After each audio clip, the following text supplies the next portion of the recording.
Hi guys, how are you? My name is Felipe. I'm 27 years old.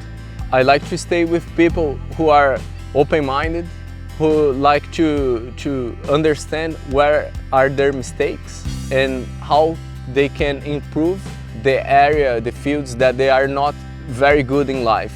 Body and mind are connected. So it's really important to do physical activities, but also to have happy friends around you.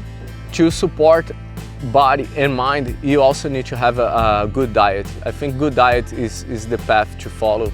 I'm just trying to make my life enjoyable for myself and for people around me. So for that, I need to have a good financial situation. So this is why I'm investing on electric bikes and real estate. And I need to have a good diet.